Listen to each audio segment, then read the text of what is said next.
Welcome to the podcast. Thanks for joining us. It is a beautiful day in the neighborhood, and I am surrounded by the most beautiful women in the world. Oh, blessed are you among women. And I do feel blessed.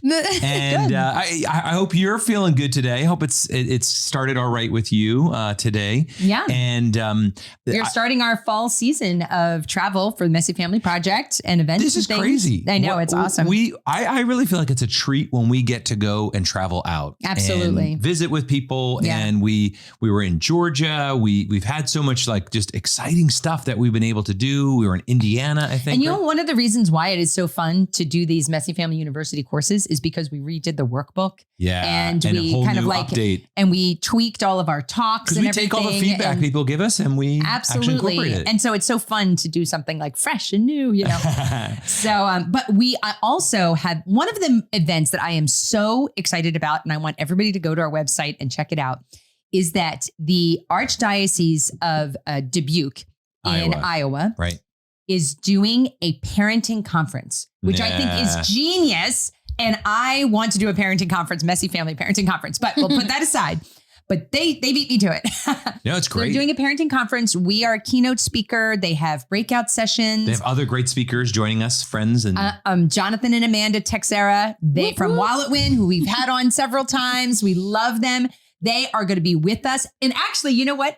The couple, I don't remember their name, but they did the post-game mass conference. One? Yeah. They're the hosts. Oh, I remember we talked to them after. Look up their name. Yes. They are the hosts, and they are so funny. Oh my I gosh. love that. Yes. And I learned that today when we were meeting with them. That's so my great. gosh. So anyway, go to messyfamilyproject.org/events. This is October 28th.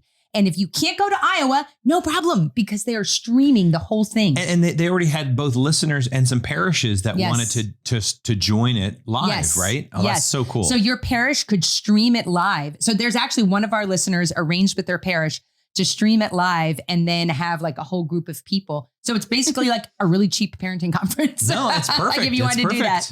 So anyway, their names are they're done on this side. Done on this side. Okay. So the couple and Done on this side, look them up on YouTube. Patron St. Lawrence, right? I assume there. Oh my gosh. They're very funny. Go check out their YouTube channel, and they're hosting the conference. So you'll have to. And it's going to be so much fun there. We also are traveling to Minneapolis or outside of Minneapolis, Minnesota. Right. And we're going to be in Indiana. Well, no, that was in earlier. September. Yeah. And we're also going to have the family board meeting live in Steubenville at the end of October. Yes. So come, if you're in driving distance of Steubenville, come and join us for even not. We have people flying in, right? We will help you out. We'll arrange to pick you up from the airport and bring you to downtown Steubenville. Really? Are you? Yeah. Katie's doing it. All other duties as assigned. It's in her contract. In my contract. But anyway, we are so excited about the family board meeting live. See, that's one of the dangers of live unedited podcasts. I know. I am committing to things. She's going in. Hey, you know Jorge would be love to pick up people from the airport. It's a quick drive. We can find somebody. We really will help you guys. Okay. All right. So that's where we're going to be. Again, messyfamilyproject.org for all these events and great stuff that's coming up. Lots of other things we won't get into that's coming, but we love seeing you. So hopefully when we're out, make sure you come up and introduce yourself. We've said that before. Just make sure you do it if we see you, because we'd love to get to know you, and we don't get a chance to visit as much online, right? And also too, I think a lot of you know, but we have taken the podcast from just a podcast into a video cast as well. So you can also watch this and all the episodes in this year online if you want to check it out. I know a lot of husbands prefer YouTube to podcast. Yeah. So, hey, if your husband likes watching YouTube, or if it doesn't matter if it's you, your husband, your wife, or whoever it might be. Yes. Go check it out. All right. So today's topic. First, I want to just say before we get into this is an important, what I'd characterize as one of, I would say, our seminal foundational principles and kind of values that we really see is family culture. And building and strengthening family culture, as we sometimes call it, the secret weapon of parents. But it is one of those things that we could spend all day talking about family culture. And there's a lot that often goes into family culture. You want to give our definition of family? So this is the way we have come to define it. And it's evolved since we started 7-8 years ago and just kind of refining this and talking with people. Family culture is an unspoken or unwritten and maybe unspoken set of rules, expectations that confer identity, belonging, and mission on its members. It's kind of the operating system within the home. Yeah. This is how we do. This is the habits of the home. This is the peer pressure within our homes. And it's how you communicate to your children all the time. You're constantly communicating to your children. This is what we expect. This is what is forbidden. This is what we believe in. And this is not things that you say. It's how you live, how you spend your time. What do you do with your children? How do you relate to your spouse? How do you encourage relationships with your kids? Every family has a culture, and sometimes it's good, and communicate your values. And sometimes if you're not intentional, your family culture can actually be really negative. And so that's why it is so important that we're intentional about our family culture, because it's extremely powerful. Yeah, because the truth is more is caught than taught. Meaning we do need to teach. We do need to use words at all times. But it's like our words, our actions, and that's just part of it. It's like if we say one thing and we do another, then we know that's going to be falling apart. But if we say one thing and we don't follow through, we don't actually set that as a expectation. Like we have a lot of ideas. We have a lot of things that we're interested in. But it's like, but if we don't actually live that out, it's not really a value to us. And our kids know that. And so it's so important that we look at that. And again, the younger you are, meaning your family age, the easier it is to implement. But it's never too late. It's never too late to begin to steer the ship of your family more aligned with what you really believe and what you want to aspire to. And anyway, so the family culture, we if you haven't been to Messy Family Project in the last couple of months, you need to visit Messy Family Project. We've had a listener check in and say, hey, I was on the website earlier in the year and I didn't realize what you changed.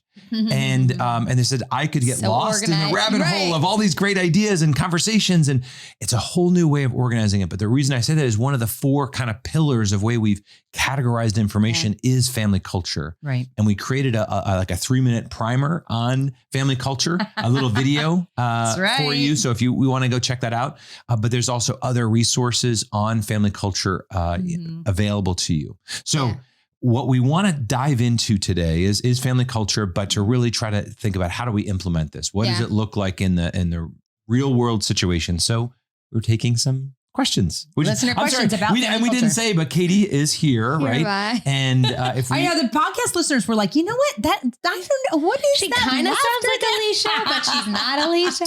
I was actually listening to a podcast when you were on it. And I thought, I did think at one point, is that me? That is so funny. Anyway, so we got Katie with our listener questions. Yes. And I really love that we are doing one on like this on family culture questions, because I feel like family culture, you guys talk about it a lot. Yeah. And you explained it a lot, but still I feel like it can be kind of this like amorphous thing. Let's unpack it. Let's make it real. And like, obviously a lot of these questions are super practical. So like, that's going to kind of help. Perfect. So first question. This was a listener from Instagram. So she has two questions that we're going to talk about. Okay. First one. And I just love all these questions are very applicable to my life right now.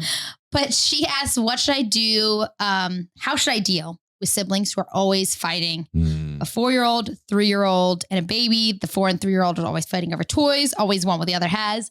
Literally, this was my morning. It was like 40 minutes of Lena, my daughter, taking something, Mateo taking it back. And it's just like constant struggle and battle. Yes. So what do you do?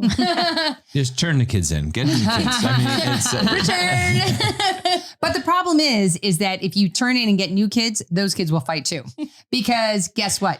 4-year-olds and a 3-year-old, they don't know how to share. They don't know how to get along. They don't know anything. Yeah. You know? And that is what is the annoying thing about being a parent, is that you got to teach kids everything. You got to teach them everything.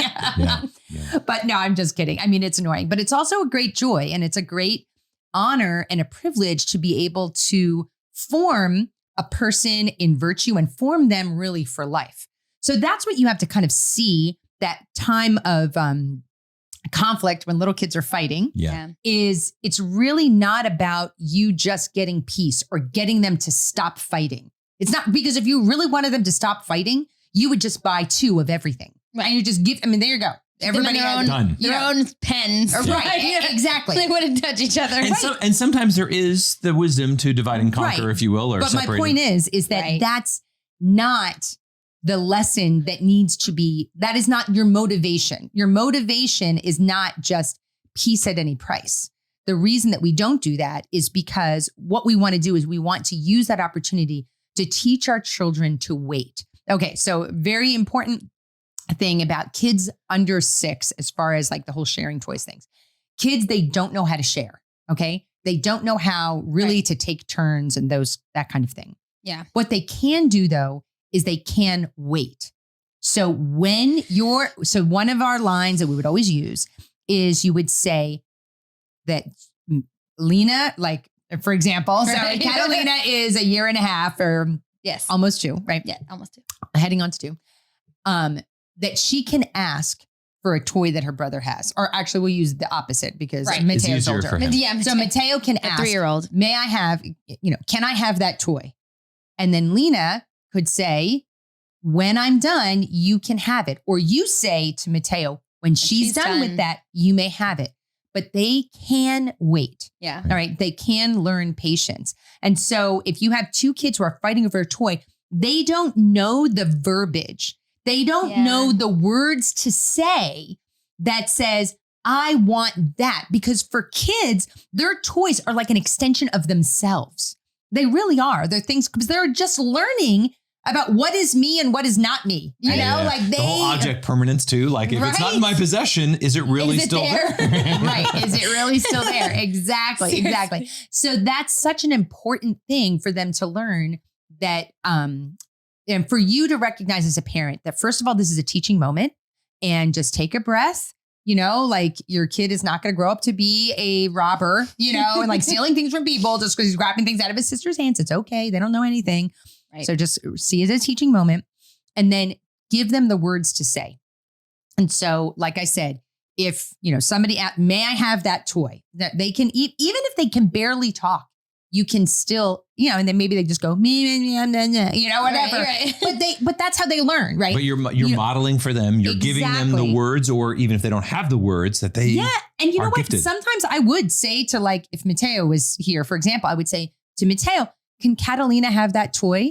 Right. And so he can hear that.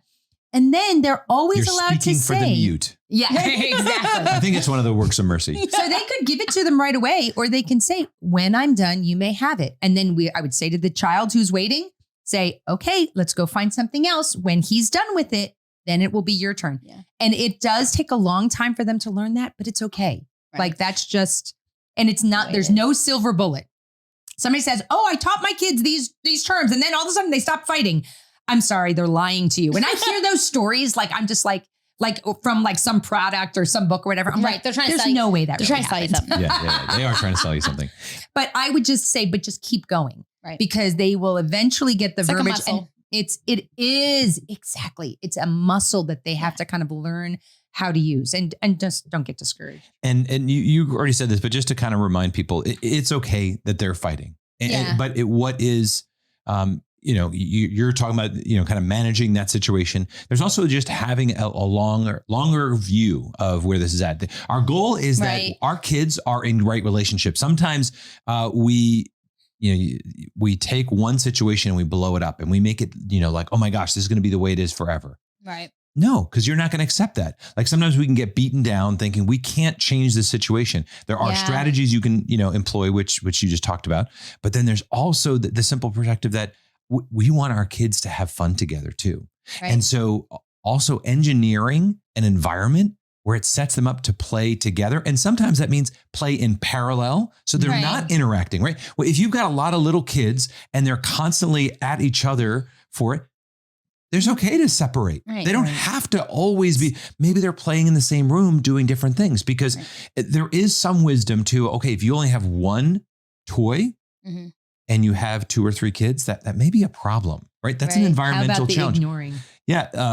Just ignoring. Yeah, because parents don't have to resolve everything. Yeah, you have to choose the battles to fight, right? And there are some times where it is good that the siblings work some things out. Yeah. Now, you always want to keep kids physically safe. Right? And you do need to intervene when there are young kids involved, right? And that there are issues there because they're not. But sometimes it's okay. It's all right. And you know what? They're gonna there is a wisdom. Let's say there's an older child that you work with them a little bit and you're just okay with the younger child just kind of doing their thing, coming over. One of the things that I remember happening a lot is one child built up blocks and the younger kid comes through like Godzilla and destroys everything that was built. Right. And there was a lot of frustration. And particularly when those older kids get there, I'm like, well, I want to, because again, this is like taking it out of like the Mateo and Catalina 3-4-year-old range, bringing it to an older kid. But they need to be able to protect their stuff, and so we would create places where there would be a Lego table that would be out of the reach of little kids. So thinking about your environment and how you set that up to set up for your peace as well as for the child, because it's okay, or it's natural that they build something or they were working on something and it's their little work. And that there is a certain level of pride that they're taking that you don't want to dismiss. And we believe in private property, rights. And there's a certain sense where this is for them, that they're building an extension of themselves in some ways. And they feel like it gets destroyed. And we want to take that into account as we're looking at how do we set it again? Because all this seen in the context of a family culture, right? Because we're talking about both forming the individual child, but also how do they relate to each other? How do we create a system and an environment in the home where it makes it easy for them to do the right thing? Right. And one of the things too, I was thinking is that, so 2 little points too, about the blocks being built and the younger kid comes and knocks it down. Just recognize everything is a learning process. Because so that older child should realize that, sometimes you're going to be really mad and frustrated. What are you going to do with that? Right. And it's okay for them to be upset and for you to say, that really stinks. I can't believe she did that. That's awful. But just recognize that it's not your child is going to act like it's the end of the world. It's not. Right. And you have to realize your child, it's good for them to experience that frustration so they can then learn how to handle those emotions. And the second thing too, as far as, I was thinking of another one of our principles as far as toys. And if the whole waiting and taking turns and when I'm done, you can have it. If that doesn't work for whatever reason, if a child doesn't want to do that, just take it away. If you're going to fight over this toy, if you are fighting over this toy, I'm taking it away. Right. And I think that's not worth it. That's always applied. That's always my last resort. Well, and that's usually the last resort. And it's usually when there are kids who can be reasonable, and meaning they have the ability to reason. Right. And if it's a little kid, they may or may not have that ability. And so it might be just wisdom to take it away. Hey, this is causing a conflict. Right. For an older kid, hey, if you guys can't work this out, they should be able to, I'm going to have to remove this. Is that what you want? Because I would prefer you guys to figure this out. But if you can't, because again, we're moving from simply controlling the environment and having expectations on their behavior, because it should be an expectation that your kids do get along and don't fight and don't steal and don't break. But it would be wrong to have that expectation for a 1 or 2 year old that they've get that, right? So that's but we should expect that happens. And then we're also expecting that as they get older, they're going to incorporate this. They're going to internalize this. They're going to do this on their own. So we're not parenting. Our goal in parenting is not that we're controlling our children and that we're managing all their relationships. It's simply helping them early on navigate their, making sure there's right behavior and then slowly developing that deeper internal motivation that they do it on their own. Yeah. Just another skill. It is. It's that is that practical enough? I think so. Yeah, go ahead. 100%. Okay. So this is from the same listener. Different question, definitely related to family culture. So she talks about her husband always wants to get together with other families, which in theory sounds good, but in reality, it's very stressful. She always feels like she's trying to keep the baby from crying and like trying to stop children from like killing themselves in an unbaby-proofed environment. And she just feels like why are we even doing this? Right. But she doesn't want to be antisocial. And I can tend to feel like that sometimes, depending on how young the kids are. It's just, it can, I always talk about it with my friends. I'm like, we need to just go out without the kids because definitely. That's 100% true. Yeah. Because it's like, even we love having our kids together, but it's like me and Cassie the other day, my sister-in-law were getting coffee and we were interrupted literally every sentence. Yeah. Like we couldn't get a word in. Yeah. So what do you do? So first thought here is that community is essential, Yeah. right? You very quickly, as you have children, your life changes when you have your first child. You move from, even if you're going from married, single to married is easier than going from married to having kids, Totally having that child changes your world in so many ways, and it can tend to isolate you. And then in that isolation, you can think I'm the only one. And then you also can kind of zero, circle the wagons and close in. And that's not healthy long-term. In the beginning, it makes sense, right? Particularly for a mom, I'm staying at home, taking care of the baby, blah, blah, blah. But as your children grow, you need that community. So one, just saying that's an essential part. And you already kind of said it, but first is, the first relationship in the home. Again, just thinking of family culture, your spiritual life, and then your marriage, the relationships here. But you as an adult need relationships with others. Right. And so it's more vital that you as a couple are connecting, or you as moms are connecting with others, than all the kids and all the chaos that might come there. Mm-hmm. But for some people, having the whole family over makes it easier. So again, for some people, it's like, well, it's hard to find sitters, or it's hard to blank. Right. So let's just bring the kids. Let's bring the kids. And so maybe if that's an easier way, something very practical, maybe meeting at a park where it's like you're ready to go. They're at the park. Certain types of parks. It depends on the park. Yeah, that's right. So one of the things I was thinking when I heard this is that I think that there has to be some agreement between spouses of what is appropriate and what works for us. Yeah. Because the most important relationship in the home is that marriage relationship. Very true. And so it sounds like she's on a different page with her husband. Right. And she's like, how do I do this? So the first thing I would say is, sounds like you really need to have a conversation with your husband about how you're feeling right now.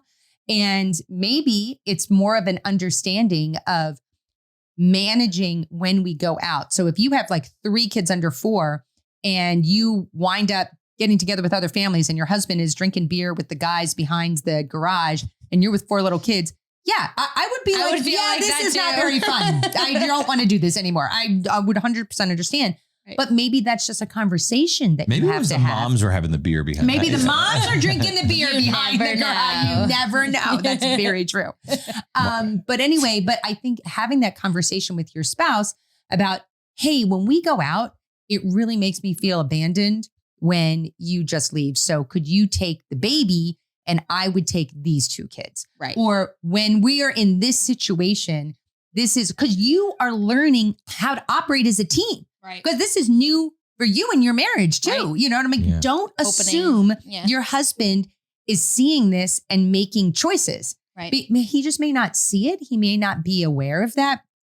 But I do think the husband's instinct to get together with other families, like Mike was saying, is very good. Yes. Like that is good. And that's right. And I could see why it's stressful, but maybe it's like a once a month thing, or maybe it's a once or twice a month.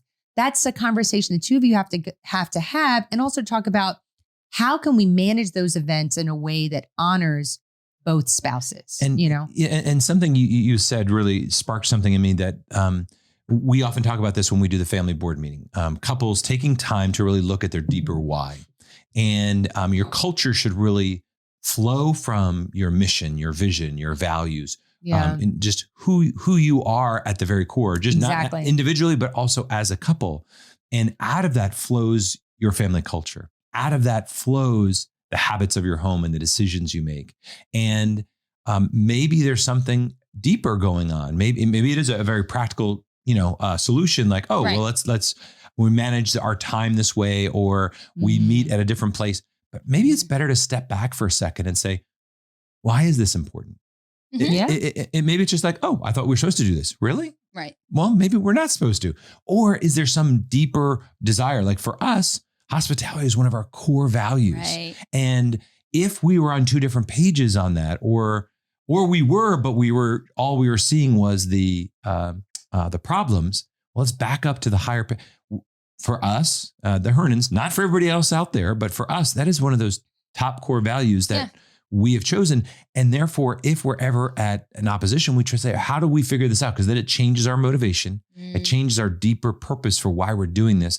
And it gives me a sense of, hey, I do want to figure this out. Or maybe it's not now, right? And maybe in the future. Yeah. You can like recenter kind of why you're making this choice. Yeah. So that's great. I like that. Yeah. That answer. Good job, guys. It's like you guys do this for your job. Okay. So, all right. So this next question, how to take care of the individual needs of children in a family. So this mom is talking about how she's struggling to, teach, like, for example, she had her kids, she took her children to the skating rink to try and teach one of them to skate. But then she felt like she is kind of leaving, like if she spends too much time with one, then she's leaving the other one. Yeah. And they're all missing out, or she's getting frustrated or pulled. And feeling, and just as a mom, feeling like you can't do enough. And just kind of like how to deal with that. Yeah. So I can very much relate to that, because I remember there was one point in our marriage when we had, 5 kids, and one of my brothers had I was saying one. the same thing. And I remember him talking about how he was helping prepare his daughter for First Communion or something. And I was like, oh my gosh. I just missed First Communion prep. My kid's having First Communion in like a month. I haven't done anything. What do I do? And just feeling like, oh my gosh, you can be such a better parent. This was the lie that came. Oh my gosh, you can be such a better parent if you only have one child, And of course, that's not true. Because God I could be a sucky parent on either. Yes, you can always be a good parent or a stinky parent. That's a better way to look at it. Either one. But anyway, I started in my mind thinking about, I was kind of like making it like a mental list of like, what are the advantages? There's advantages and disadvantages of having an only child. And there's advantages and disadvantages of having a lot of kids. That's right. Right? There's no easy button. There's no perfect Parenthood way. is not easy anyway you any way you slice it. So, but because this is in regards to a lot of kids, I'll just answer to that one. Right. I started thinking about some of the things that, first of all, your life is just going to look different than maybe the way that you were raised, especially if you were raised in a smaller family. Mm-hmm. And just don't set those same expectations for yourself and for the people and for what the world would say is important. Right. Another thing is to recognize that you don't have to teach your kids everything all at once. Yeah. Just because your child doesn't know how to skate when they're 6 or when they're 8, that doesn't mean they'll never learn how to skate. Right. And also as your children grow, they will teach each other. Yeah. Like that really happens. Like older kids teach younger kids. And it's beautiful. It really is. I know that my son, Pat, who is working on, he's a mechanic working on cars. He'll bring Jimmy outside and he'll teach Jim, as a teenager, hey, here's how you fix this. Here, this is this. Here, help me do this, or, even just older kids, like with a 10-year-old, teaching the 6-year-old, this is how you kick a soccer ball, or there's like a million things that the older kids can teach the younger kids. So that's one thing to recognize as well. So first of all, like not to compare yourself to the world. Right. And also just to recognize that you have built in people who are going to be teaching your kids things, and they're going to have each other. Yeah. So. And just to kind of affirm the frustration or the angst that they feel, or that there is something right about that, because you don't want to have a situation where your kids feel like they're just one of the herd. that they're just being treated if they're in part of the gang and they're missing out. And I do believe there are obligations placed on those that have more than one child, that there's a deeper level. It's a lot of work. We're not going to lie to you. Yeah. And I do think there's economy of scale. I think there's a wisdom and a beauty that comes with that tribe that you're building. But there are the challenges where you still do have to get to know the individual. Yes. But you're doing both. You're helping. And that's really, I really believe that part of the genius of a family culture is this, right? That you are valuing the individual, recognizing their unique gifts, talents, their identity, and loving them individually, but also creating some systems. You're forced into it, right? Because when you have one child, there is an ability that you can pour in on that one child and really customize everything to that child. Sure. But there's a beauty to creating a system, if you will, a way of doing things, a way of hey, this is what we do with all of our kids. All of our kids have to take piano. Right. They don't have to take it for the rest of their lives, but they all take this because that's what we do. Right. Almost everybody, I think, has played soccer, right? Mm-hmm. We really see, and not that that's the only way, but knowing that that's the expectation for every child, and then they can differentiate when they get to this level. It helps us manage schedules, manage budgets, manage where we're investing, and then layer that with special time that's loving on that kid. But then, as a parent, we are being called to look at that giftedness. And so if there's, let's just say you use the skating as an example, right? This is something that you want, right? And I think that's beautiful. And if it's something you want to do one-on-one with that child, maybe you can figure that out with your spouse. How do you do it in such a way that maybe it's, I don't say a rite of passage, but maybe there's something special you do. We know lots of families who say, hey, when they're 10 years old, when they're 14 years old, they do some special things with that child. Maybe they don't do it always when they're young, because when they're younger, kind of having in their group is probably not that big of a deal, that they're kind of a part of the group. Yeah, they're comfortable with that. But once you're past the age of reason, when you're in the 10, 11, 12 year old, definitely teens. You need that pre-adolescence. I urge you pre-adolescent before, because you set yourself up by having some of those times.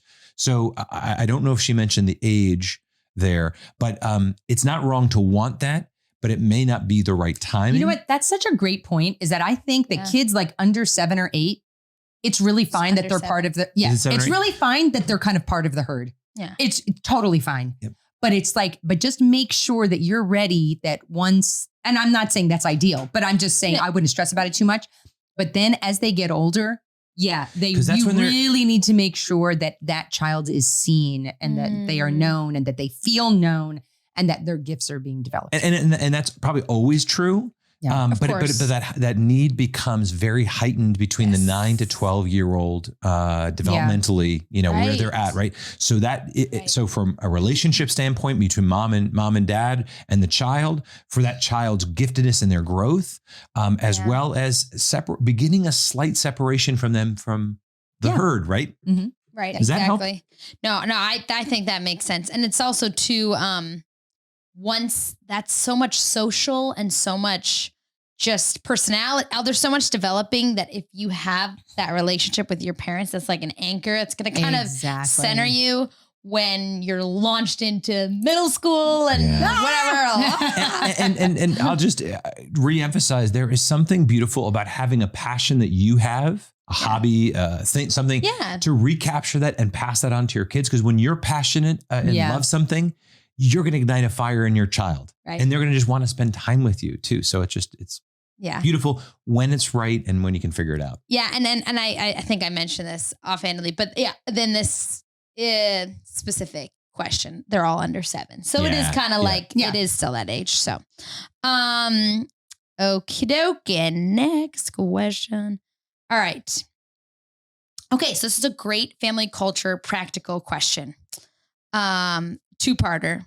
First, this is the easier question. I'll take that one.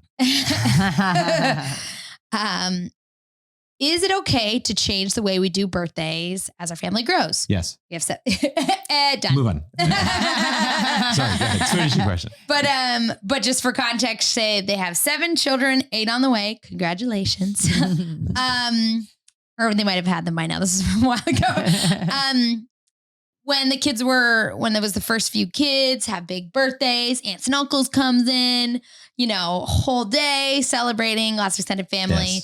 Yes. And now her middle children, now that the younger ones gotten bigger, so you can't do as much. And the middle children are like, oh, they're getting gypped because, we had these big for whatever. That's so sweet though. That's really beautiful. They're looking at each other. Yeah, that's cool. How do we do holidays? Do you include extended family? She's kind of looking for anything, but just kind of how that's a bigger context. Yeah. Yeah. So that is definitely a big family culture question, because I think that how you celebrate birthdays is very different in every family. And there is really no right or wrong, but I do think that there is something about setting an expectation and then making sure that you kind of fulfill that expectation. Because if a child, for example, if you have for a child's birthday, we don't. All right. So first of all, for our kids, like here's one of our family culture things. For our birthdays, we don't buy gifts.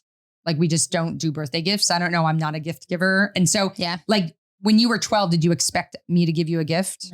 No. See, because, so that's what I mean. But were you upset that you didn't? No. See, you could tell us though. Actually, when I was 13. But why? Because we never said, by the way, we're never going to give you a gift. Like we didn't say that. We just never did it.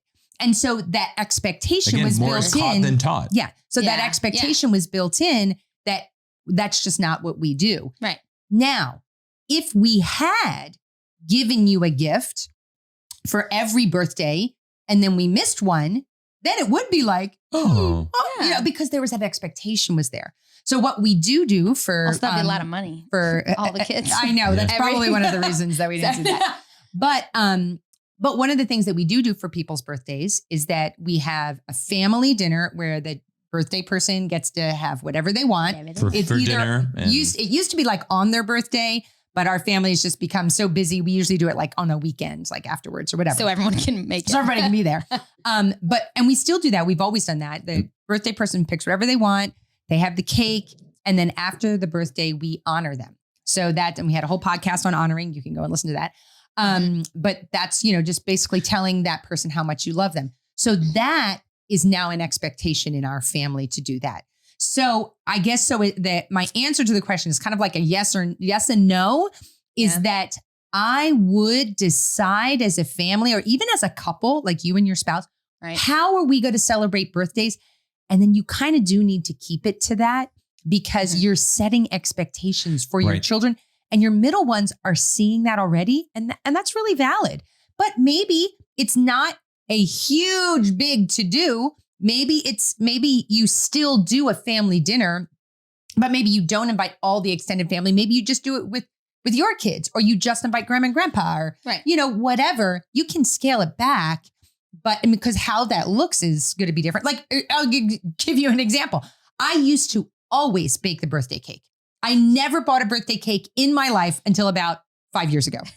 Now we always buy the birthday cake. Ain't nobody got time for that. There was the easy button and we hit it. Okay. Exactly. There is an easy button when it comes to cakes. Thank you, Carvel Cakes. This portion of the podcast is sponsored by if only. That would be great.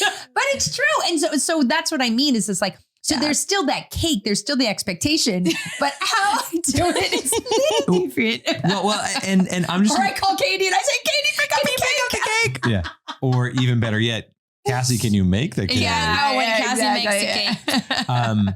But just kind of going back to the question is whether you can change. And my first answer was yes. And you've now given a fuller. It's like yes and no. You had your moment.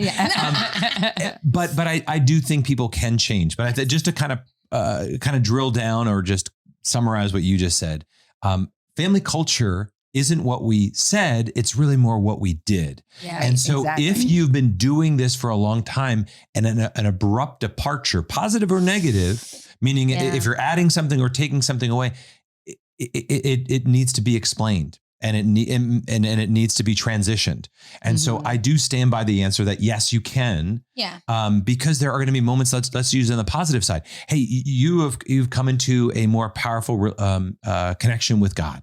and you want faith to be a more part of your life. So you're making an abrupt departure from some of the things that were expected or common or acceptable before. They're like, that's no longer accepted. Or we're changing how we view screens and technology, and we're going to make a departure from that.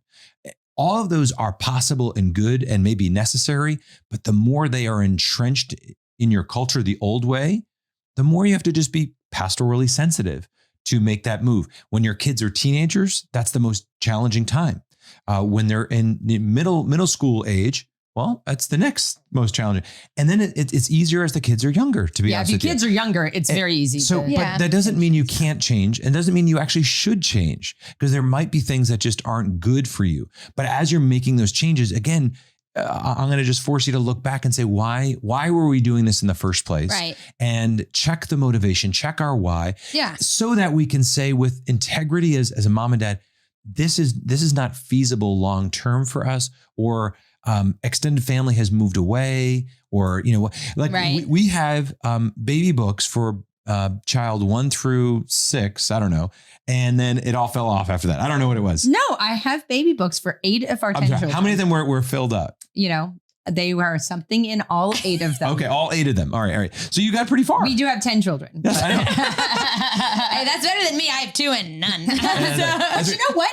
Once my kids, now I'm like, what do I do with these baby books? Because it's like, I have my kids are like married. I'm like, do you want them? I don't know. I should just give them to you. It's the reason I bring that up is that it's very natural that early on, it's a big deal for the first birthday. Is the kid really that aware that there is a first birthday going on? But grandma and grandpa might be there, might be a big thing. And then, as you have one, but then as your family looks around and says, okay, you're on your 7th kid now.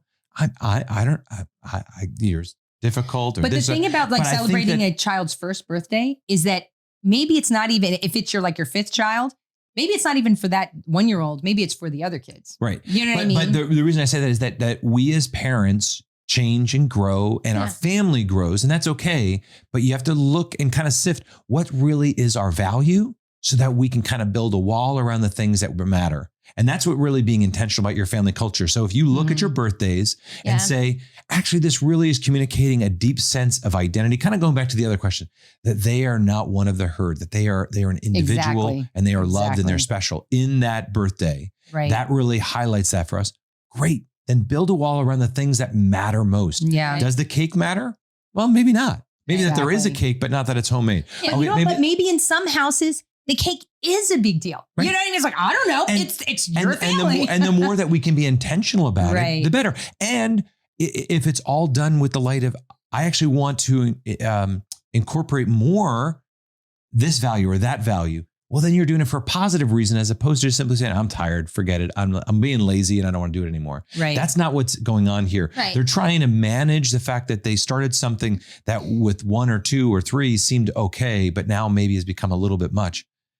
Just take time, pause, give yourself, there's not always an easy button in parenting, but we need to set ourselves up for success too, and say, what is reasonable for us to continue, and what is the new habit? And then make sure you communicate it to your kids. Even if they're young, say, hey, we're going to change it, do it this way. So it's like, okay, we're setting a new level of expectation, and we're transitioning in with the things that really matter. And maybe you add something new that says, hey, we're going to do this differently, and we think it's going to be really great. Right. Mm-hmm. There's a way to frame it. And then I kind of related was the question about holidays for them. But it kind of, I thought it was just birthdays. I think they added something in the end. No, but Okay. I mean, maybe Just that was in the birthdays. past. That's why I was thinking about this. But I just want to hit something that you guys are saying that struck me, as I feel like not struck me, but the theme of all this family culture stuff is, what's your motivation? Like checking yourself in the decisions you're making in your family. Is this a value for us? Are we just doing this because we feel like we need to meet an expectation that society is setting for us, or that some other, it's just like, I feel like that's true. a lot of this is just, you need to go back and be like, okay, why am I doing this? Even managing the sibling relationships. Am I just doing this just because I want them to be quiet? Or am I embarrassed? Or do I really try to teach them? Yeah. Mm-hmm. Yeah. So that's right. I like that. Yeah. Okie dokie. Okay. So this was a second part of the question from this listener, but this is a little tricky question. So the first line is, do you have a child that is just harder than the rest? We didn't want to say this, Katie. Right.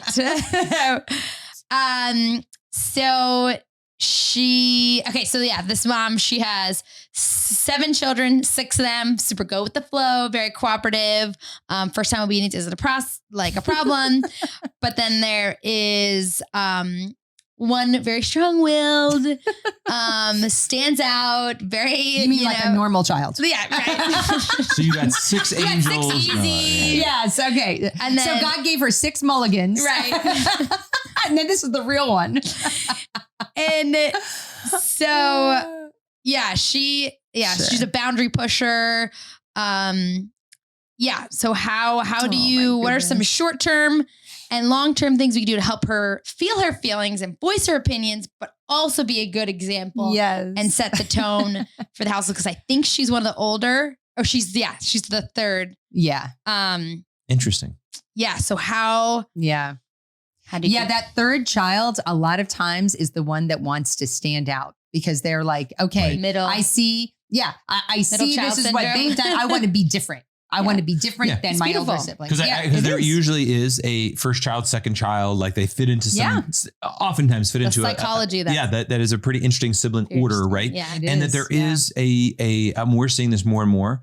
Anecdotally, if not in kind of hard science, that there is a challenge, whether they're a middle child or whether they're the third, because they kind of end up in that role where they do want a distinction. They do want to differentiate. And there's also a strong will and a beautiful strong will. Like they're gonna be out there and leading the world. But right now they're trying to rule you and the whole house, goodness, right? Yes. And so there is a lot of stuff. And did we have a podcast on strong-willed kids or? Oh yeah, I think we've done stuff on that. So I think there might be some more that we can. We need to do another one. Yeah, I was gonna say you guys should redo that one because that is an important. I mean, probably can't unpack all of that, but the short answer is yes. In our 10 children, we have had more than one child who stood out and wanted to be different and push the boundaries. By different, we meant difficult. Sure is different. I want to tell you a little story here. I have a good friend of mine, Shannon, told me this once. We were talking about our kids, and she had a older mother in her life who was like a real mentor to her, who she really looked up to. And she asked her mentor about this exact thing. When you have one child who's just like really difficult. Yeah. And this mentor mom said, you know what? I can really relate to that because I have a child like that too, who was grown by that point. And she said his whole life, the mentor mom said this. She said, my child's whole life, my prayer was that he would never know how difficult it was for me to parent him. That I just prayed throughout his whole life because he was always pushing the boundaries and he was the one we disciplined more than any of the other kids. We were always providing consequences. He was just that push. And she said, I just prayed as we were forming him and training and I'm looking at my other kids. I'm like, I didn't have to do this for them. Like, Lord, please just help him to know how much he is loved and help him never know how difficult he was. And then as an adult, he came back to his mom, this mentor mom, and said to his mom, I just think back my memories. I had such a great childhood. I always had so many, right? And she was like, I can't believe he said that. If only he knew how difficult he was.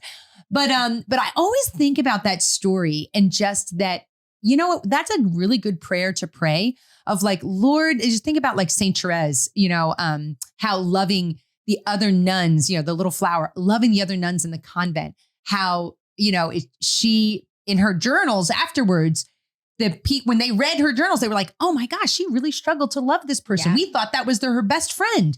Right. We can have that same kind of prayer for our children that Lord, just help them to not know how difficult it is for me to love them. Help me to love them, Lord, as you love them.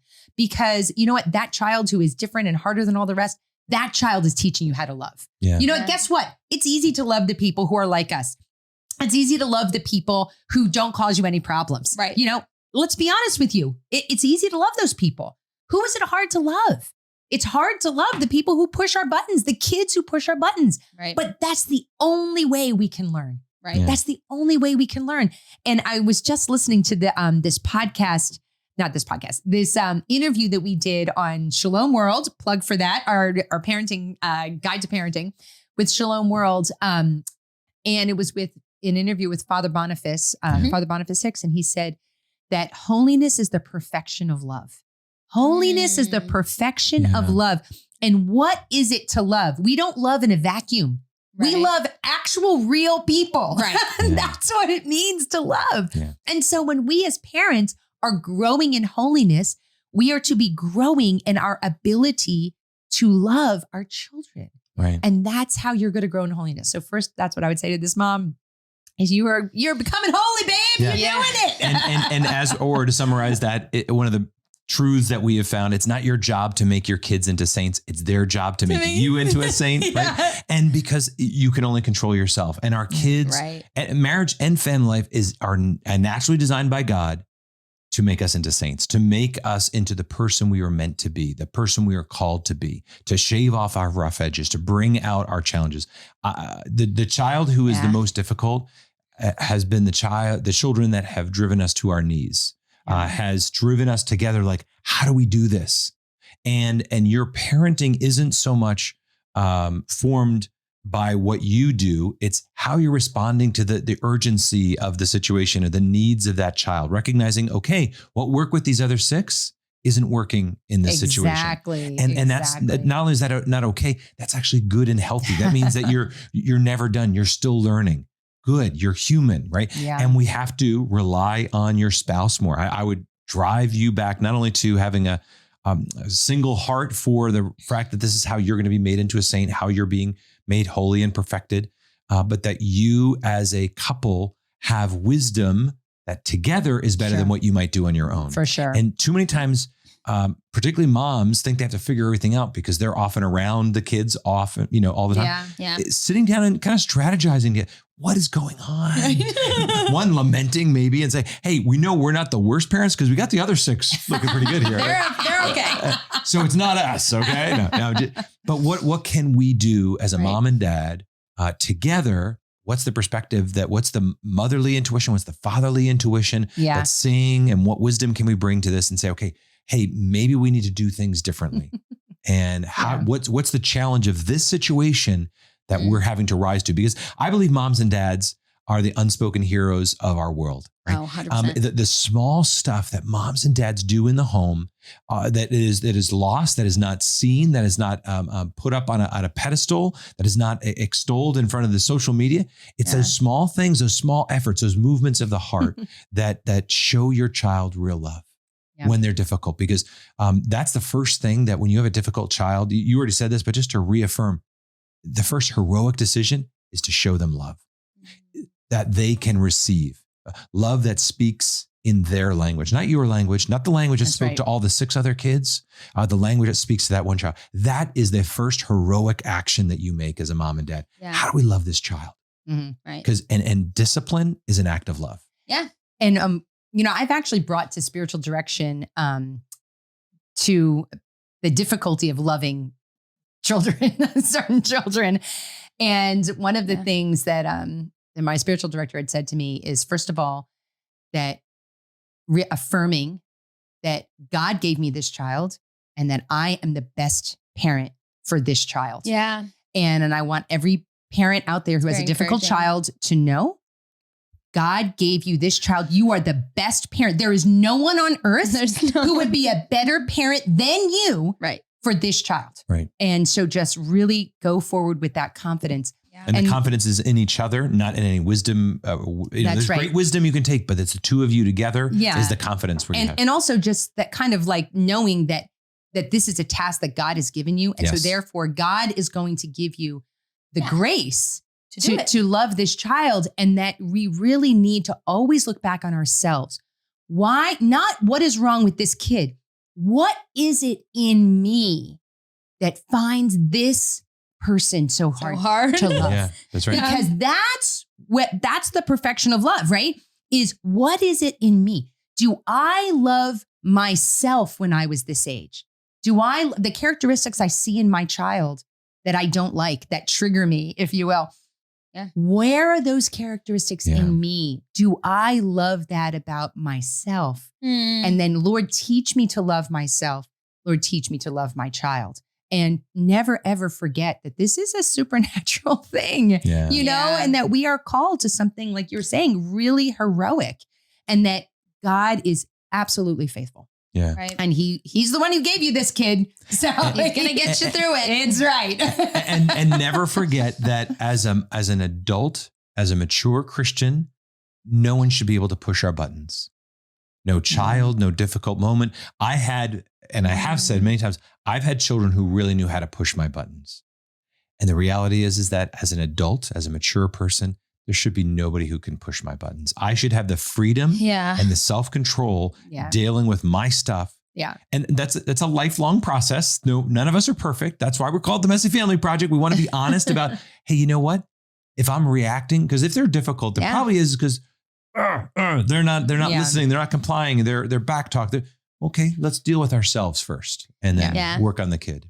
John Deloney. He talks a lot about that on his, I follow him on Instagram, and he says that a lot. And that is just like, yes, so good, because that's so true important in every relationship, but especially I think children, because they are a reflection of you. That's right. And sometimes we have some ugly stuff maybe we're still working through, and we see that in our kids, and it's hard. You want to do the last question now? Yes. Let us go to the last question. Okay. All right. So this is just such a good question, because I feel like every parent, especially Catholic parents, have probably felt this way because why especially Catholic parents? Because we're open to life. And a lot of times that means, a great amount of children and young children and young. Yeah. So close together. To summarize this question, so what advice would you give to a family with 4 young children who feels like they're completely drowning? Our kids are 5, 3, 2, and 8 months. It seems like all the advice is just get through it, survive. Is there a way to thrive with young kids? She feels isolated, tired, and failure most days. We have the added stress of money. Her husband trying to find a job. Just God bless him. I mean, I feel like we're kind of in a season to be vulnerable. We're in a season right now of our life where I feel like I'm drowning most days, where it's just like everybody needs you at every angle. And you're, what is it? 4 years ago, I was not married, and I have 2 kids and married and working, bought a house. If you think about it, it's like, so I don't know how young, but it's a lot of change. I don't know how young this mom is, but I know a lot of young parents. I think, everyone in general, just how to deal with this survival mode season of your life. So when we were talking before, I said to Katie, it's like, so I feel like I'm drowning sometimes too, and maybe I've just gotten like, maybe I'm still drowning. Maybe I'm still. Maybe I've just learned like that and got my scuba certification. We're like, we're still drowning. We just got our scuba certification. We're surviving. Be one with the underwater. Be one with the drowning. Just accept it. We're like. Hey, at least I'm certified. I'm the only one here. I don't need to be scuba certified, Dad. I'm already. You got it. You're drowning. We're just all underwater. Well, but it's an important part to recognize that we have a whole podcast on the survival zone, which still I think is very popular, and just recognize that. I mean, just say that you are in a place with. Did you say 4 kids under 5? Yeah. Yeah, 4 kids. 5 and under. Yeah. That's a lot of kids, a lot of energy. That's a dynamo of a household, right? Yeah. And so give yourself a lot of credit. One, again, we just talked about heroic. A lot of grace. A lot of grace that is needed and required. No, I meant give yourself a lot of grace. Yeah. Oh, yeah. Yeah, because it's okay. It's okay. And it is a time. It is a space that you're going through. It is not permanent. It is a time in your life that isn't permanent. That's why I want to say that again. Like you are in a season where everything is overwhelming. And one extra thing feels like it's going to break you and push you under. And, the whole Jim Gaffigan line, you know what it feels like to have 4 kids. It's like, just imagine you're in the treading water in and the deep end. in the deep end of the pool and someone hands you a child. You're like, So it's like, there is a truth that there's no way around that. Yeah. However, it is a season. And although you feel like there are times where we'll go through this, right. you will, you'll develop better capacity to deal with things. Yeah. But you also will come out on the other side. But there is a way to move from just mere survival to thriving. Yeah. And actually that is something I wanted to say, is that it kind of, I think we need to be really careful about talking, even though we call it the survival zone, because you need to get through it. But that's not what we're called to.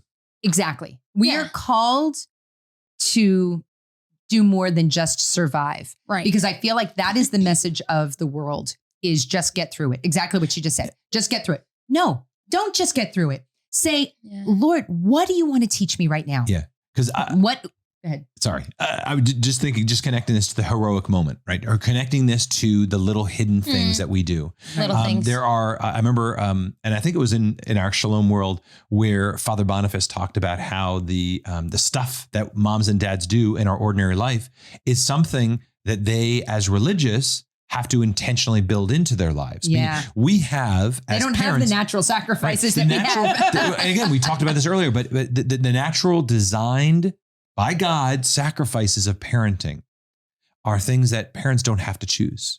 Yeah. But religious they have to choose them to intentionally build into their schedule times where they wake up when they don't want to, times when they do things that they don't want to, when they serve when they don't want to. Obedience is one of the primary things they have. Well, moms and dads, this is how we learn our obedience. This is why we don't have to get up for midnight adoration or get up for adoration at 4 a.m. like our wonderful religious sisters do, because you had 4 hours of sleep last night. Right? I had like 3 hours because I was up for 4 hours. And that was my little adoration. That's how we do our hours. That's how we do our prayers. That's the rhythm of our home, right?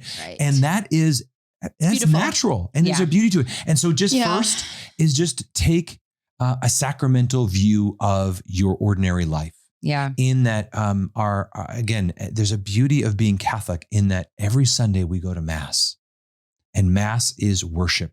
And worship means that we're taking our heart, our life, and we're bringing it forward, and we're saying, God, take our heart and transform it into yours. Yeah. And what we're doing at home is taking our ordinary changing of diapers, dealing with screaming kids, and Legos all over whatever it might be, right?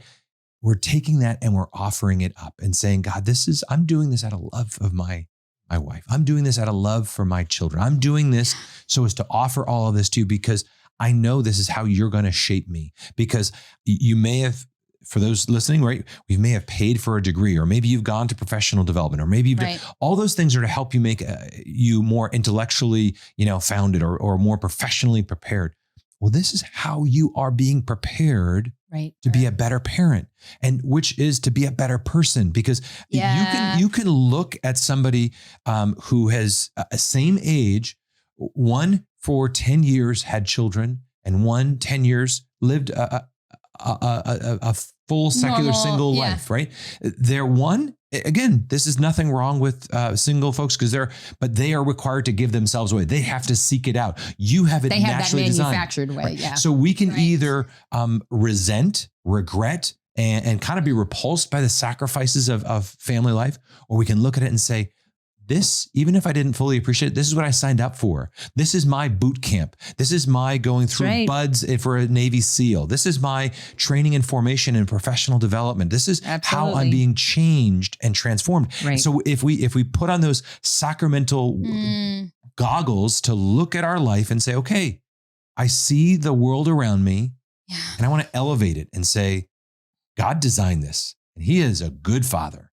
Right. He knows what's for my good. And he realizes that I am being pushed to my limits for a purpose. Yeah. Because he wants to shape, fashion, and form me into who I am meant to be. And I will find the greatest joy in finding the little things, those hidden things, and making them an offering. And I think that really at the end of the day is kind of the key is, and I just wish that every mom, every dad, could just see themselves the way God sees them. I'm sorry. But I was just thinking about like those, I would want to say to like this mom, like when you are there and you're ready to lose your freaking mind, with the three kids who are making your house a mess. I wish you could just see how God the Father is looking down upon you, loving those children. And that you're there, like you're showing up. You didn't just like abandon your kids. Like you had them and you're loving them and you were there with them. Of course you feel like you're drowning. I know it's hard. But anything good is hard, right? It's worth anything good is hard. And you will not only just survive this, but you will come out on the other end being a stronger woman, a more giving woman, a more patient woman. Even though you don't feel patient right now, it's okay. You're learning, but you will be able to handle much more than you could have before.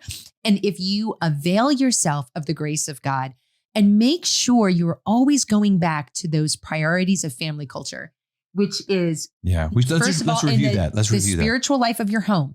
Make sure you are getting time to pray, that you have, and you talk with your husband once a week, holy hour at the very least.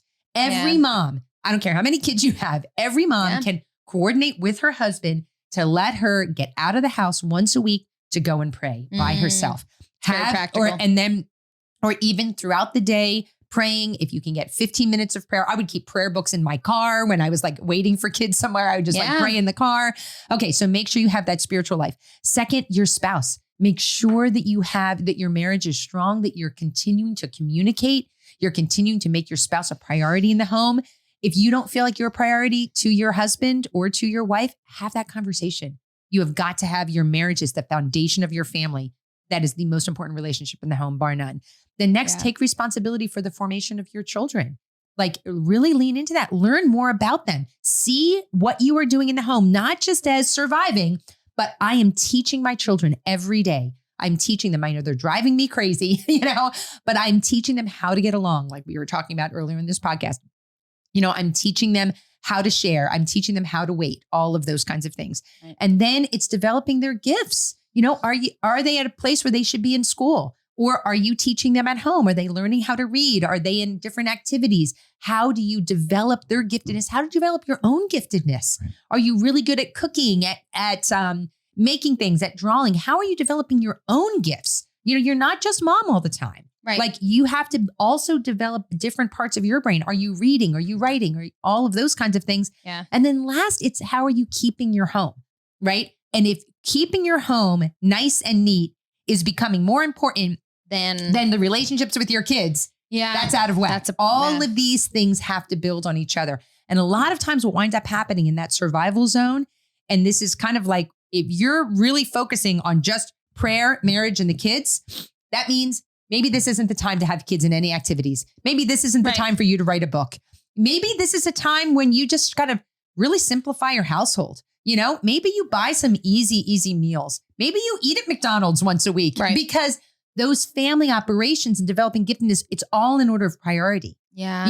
And if all you can do is focus on those first three things, just do that. Right. And then when you get there, then you can go to the next thing, then the next thing. It's really a matter of living a balanced life by prioritizing the elements of your family culture. And I think that's the key. And this is a perfect question to end on, is that your life and the culture in your home is not about trying to do everything. Absolutely. Right. It's not about saying everything is equal. It's actually putting first things first. Mm-hmm. It's saying my life will be chaotic unless I bring order to it.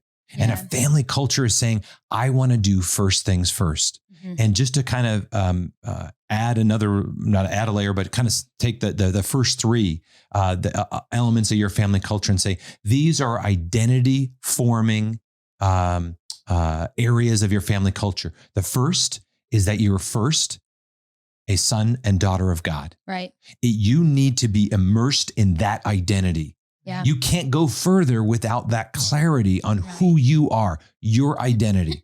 The second is your relationship as a spouse, right? You need this relationship. I am now a husband or a wife. I am a bride and a groom. If mom's first resort is that I'm a mom. I'm a mom all the time and people are clinging on me. They're everything. Mom. No, first before that, you're a daughter. Right. Then you're a wife. Right. And then you're a mom. And the same true, obviously, dad. You know, you're a son, you're a husband, and then you're a dad.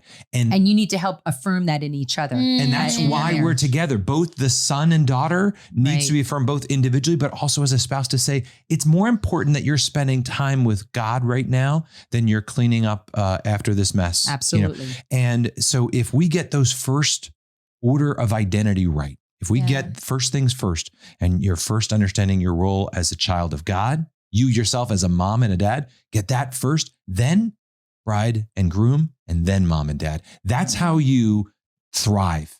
That's how you thrive and not just survive during the survival zone. If you get that habit down and you're focused in like a laser and saying, we've got these three things, you're good. That's right. You've got it. This is how it's going to work. And in those times when you learn habits in the most difficult of times, you're going to keep them for the rest of your life. When your kids are grown, then it'll be easier.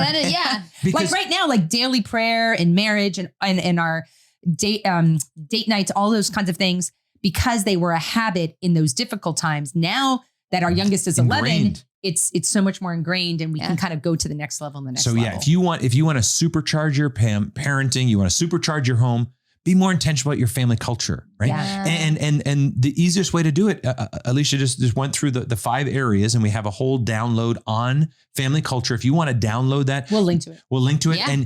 And so make sure you remember that. I got that. I'm writing down many things to link to. And because what we do is we create a little worksheet for you to evaluate. How are we doing right now? We want to make this practical for you. So hopefully we made some things very practical, gave you some ideas. Right. But what would be a great date night conversation for you and your spouse to sit down and evaluate where are we at in our family culture? What's high points? What's some low points? So that we can zero in and say, okay, you know what? We're pretty good on the spiritual part. Hey, we're a little weak on our marriage part, but boy, I feel like we're falling off on the relationships and the formation with our kids. All right. So whatever it might be, you zero in on what's going to matter for you, so that you as a couple can drive to greater unity, have a more intentional family culture, because it will supercharge your home. It will set you up for greater success. And if you're feeling like you're just surviving, God wants more for you. And we want more for you than just that. We want you more than just surviving. We want you to thrive. Right. We say we're the Messy Family Project because we want you to be authentic and real and honest with where you're at. We don't want you to stay in that mess. We want you to be okay with some mess in your life. And it's like, hey, there might be a mess in your home, but we don't want your marriage to be, off. We don't want your spiritual life to be, we don't want your relationships. We want you to prioritize the right things so that you can focus in and really breathe new life in. And so that we're going to make you scuba certified as parents. Woo! Do you want to close us in a prayer? All right. Ready? Scuba certified. There you go. I'm not drowning. I'm just scuba certified. Okay, that's going to be our meme. Yeah. Okay. I love it. In the name of the Father, and the Son, and the Holy Spirit. Amen. Heavenly Father, we want to pray for all the moms and dads out there. We want to pray for all those who are heroically saying yes to life over and over again in their home, and the craziness and the messiness that comes with it. Lord, help us focus on what matters most, focusing on you, our marriage, and the formation of our children. Give us the grace we need to be the moms and dads, the husbands and wives, the sons and daughters that you have called us to be. Give us that grace. We count on it. We rely on it. And we thank you in advance for fulfilling that and helping us through these dark moments. In your name we pray. Amen. Father, Son, and Holy Spirit. Amen. Katie, thank you for joining us. Thank you so much. And thank you for being with us. And again, if this show was a blessing to you, please share it and give us a review on iTunes or wherever you're listening to podcasts. And until next time, may the Lord bless you and keep you.